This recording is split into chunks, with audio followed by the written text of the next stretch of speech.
हाँ, देखिए मैं ये कहता शुभगम जी कि अगर हम देखें पूरा जो भी मैटर चल रहा है कि ये तीनों देश बैठकर बात की और ईरान के ऊपर जो प्रतिबंध है उनको हटाने की बात की।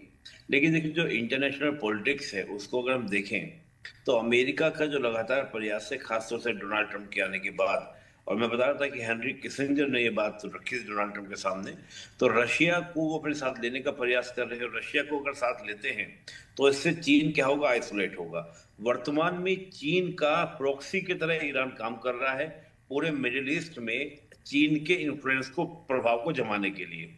अब आप देखें कि अमेरिका रशिया नजदीक आते हैं, चीन आइसोलेट होता है, और इसराइल को आगे बढ़ाया जा रहा है ताकि इसराइल जो है अमेरिका के इंटरेस्ट को पूरे वेस्ट एशिया ही नहीं बल्कि यूरोप और वेस्ट एशिया और एशिया, उसमें क्या करे, फुलफिल करे। इसराइल का जो प्राइमरी एनिमी है वो आपका ईरान है। और प्रेजेंट में जिस प्रकार से पाकिस्तान के बलूचिस्तान और अफगानिस्तान में जो घटनाक्रम चल रहा है, इन जी। सारे लिंकेज को अगर हम जोड़ें तो आपको देखने को ये तस्वीर मिलेगी कि जो आज हमें दिख रहा है कि रशिया चाइना ईरान के साथ बैठ रहे हैं, ये सिर्फ क्या होता है कि इसको हम डिप्लोमेसी बोल सकते हैं, दिखाने का कुछ करने का कुछ और वाली कहानी हो सकती है, जिसको हम लोग बोलते हैं कि शेडो पॉलिसी। यानी कि एक तरह से आपका पर्दे के सामने कुछ और दिख रहा है लेकिन पीछे, पर्दे के पीछे कुछ और है।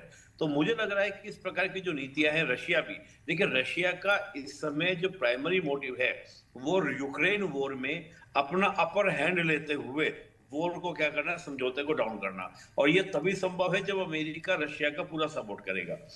हमको लग रहा है साफ साफ कि अमेरिका जो है रशिया का पूरा सपोर्ट कर रहा है यूक्रेन मुद्दे में।